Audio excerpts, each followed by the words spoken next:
Alright everyone, this is a wee video for anyone who has a sub machine by Heineken.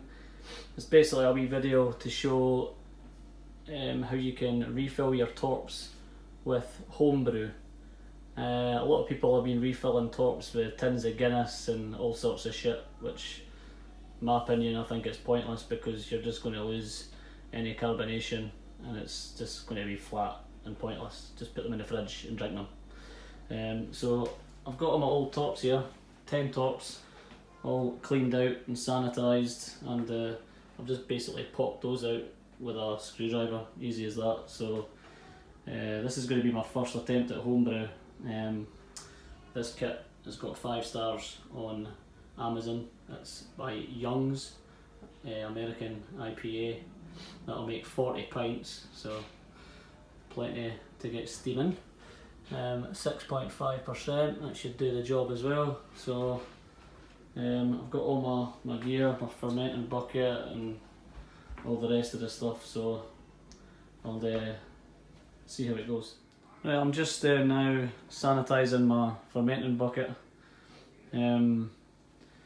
So I've got the lid and the sanitizer well. It's important obviously everything's to be proper clean, or I'm going to get a shit batch of beer. So once this is all sanitised, I can then open up this kit and start making my brew. Also, I forgot to mention about this kit as well. The reason I'm doing the home brews is to see if I can manage to fill empty TORPS and see if it works okay. But it's mainly I'm wanting to do IPAs because the sub doesn't really do many decent IPAs. Obviously the Gandalf's pretty good, but the other craft ones are too expensive. So this one is on the feedback on the reviews, it says it's similar or even better, so people have been saying, than Goose IPA and Brewdog Punk IPA. So if that's going to be anything near that, then I'll be one happy bunny. Okay, I've now opened up the IPA kit.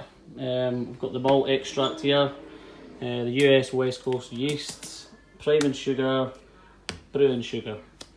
I'm not going to use this priming sugar, I'm going to use carbonation drops. I've seen them and I've seen good reviews for them. So basically once the beer comes out of the fermenting bucket after about 2 weeks, it'll then go into the empty TORPS along with some either priming sugar or carbonation drops, and that will help your fizz and get nice carbonated beer. I've also got dry hops. Hops, these are for dry hopping, sorry. So basically they'll go into the bucket with the beer and they'll get the nice hoppy IPA flavours from dry hopping. So next stage. Okay, I've now added my malt extract first, as you see in there.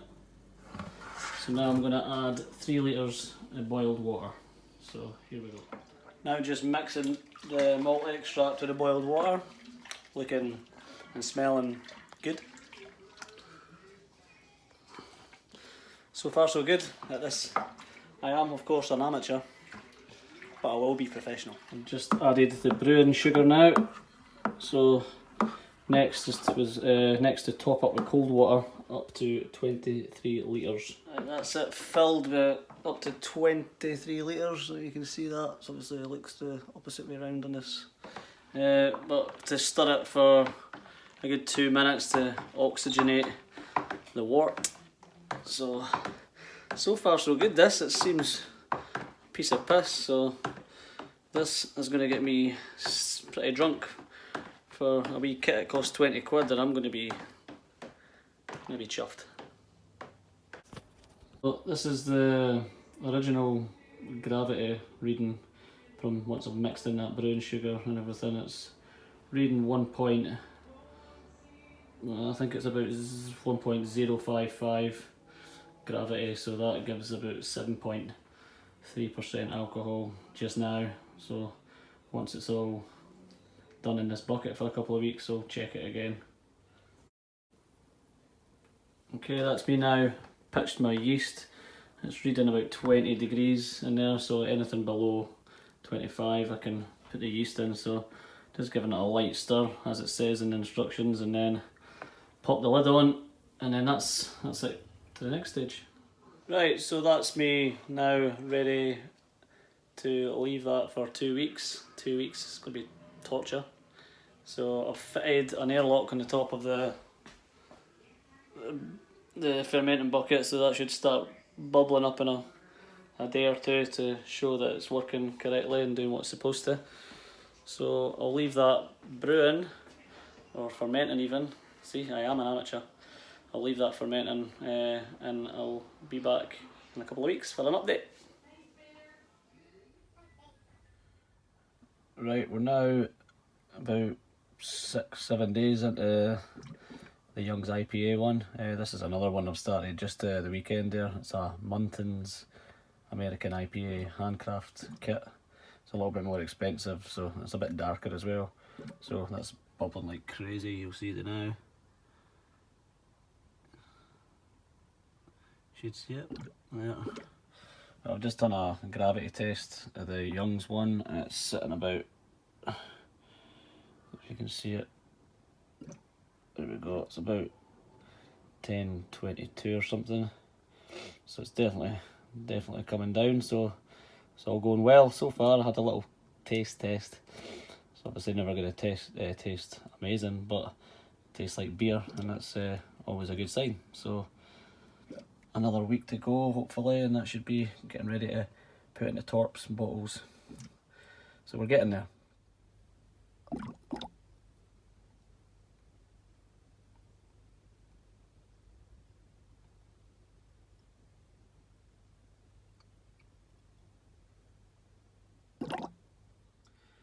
Just an update now, this is day 11 for the Young's IPA, and the Muntins is day 8, I think. That should be, they're both reading on the hydrometer 1.012, so they're just about ready once it's at 1.010.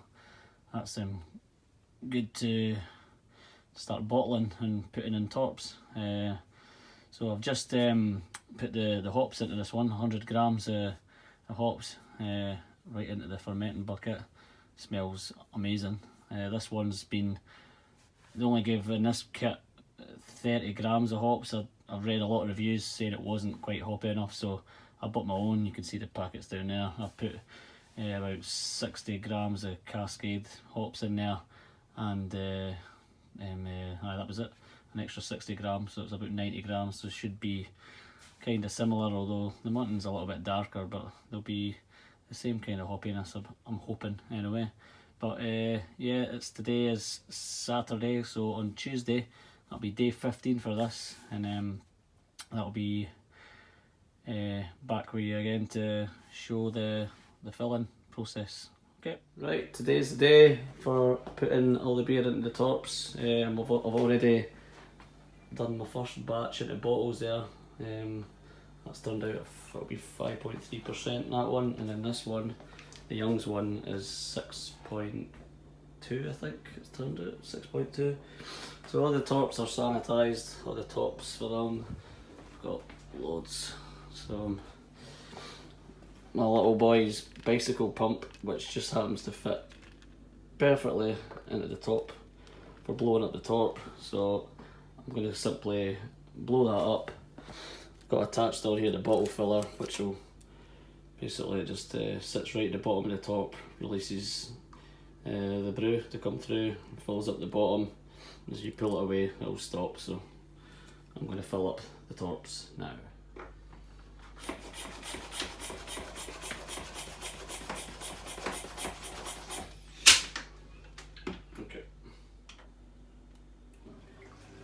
Okay, now that's 10 torps filled with the homebrew, so I could have probably got 11 torps, but there was quite a lot of hop sludge sitting on the top of the bucket, so I didn't really want to get any of that into the top, so I've just played it safe. We went for 10.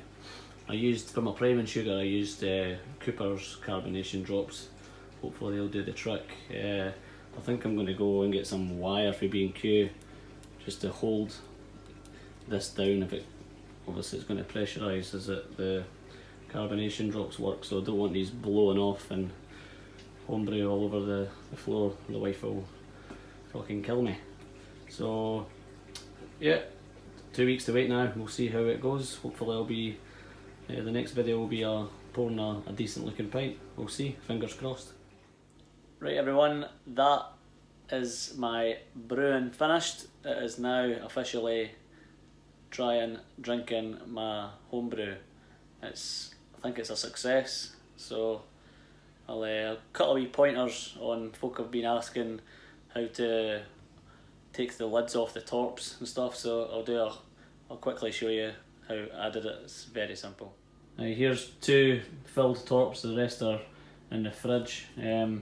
See, when I put the homebrew in it, I've actually just put, you see here, 2 dollops of Gorilla Glue just when it was conditioning and didn't pressure up, and this ended up popping off, and then beer would have been all over the floor. So that was just a precautionary thing just to put. I don't think they would have blown off, to be honest. It seems like it would have been alright, but when I load it in the sub, I'll just get a Stanley knife and just level that off. Should be fine.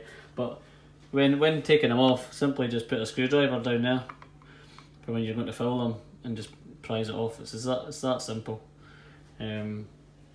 Folk are asking how it pressurises. Just to clarify, the sub, basically the compressor kicks in, and the bottom of the sub, it pushes that bit on its arse, pushes the beer fluid up and pressurises the top. So that's what, when you pull the handle, the beer comes out. That's how it works. So, and carbonation wise, that's why they've been left in here for 2 weeks with sugar, so the yeast can eat the remaining sugar and carbonate the beer. So yeah, so I hope this video has helped. I'm going to load in a torp now and see what my beer's like, but if this has helped anyone for refilling torps, then great. Some people, maybe it's not for you, or think it's a waste of time, or have your own opinions, but it's certainly better than pouring tins of fucking Guinness into torps. So why waste torps and chuck them out when you can make homebrew and pour them in it and have your own IPA or whatever else you want to make. It's not taken away from torps that you can buy, Heineken or whatever else that's pretty good, Moretti and stuff that I like, but I would still continue buying it. So I'm not trying to take any business away, but it's good fun making your own beer, and it's enjoyable. Get the lads round and get steaming. So I'll wait to load this in, see how it goes. Loading it in.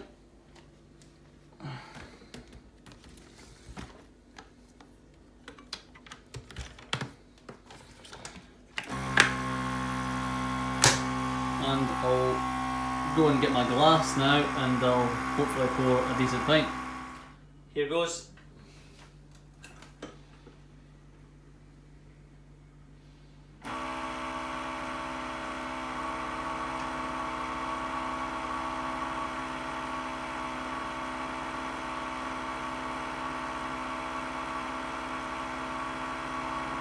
Like a bairn at Christmas.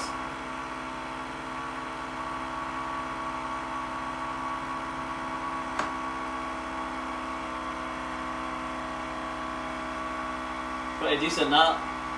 Happy with that. It's quite hazy, but there's methods of clearing them with adding gelatin and all sorts of stuff, but this is my first time, so I'm happy with that. And it smells fucking awesome.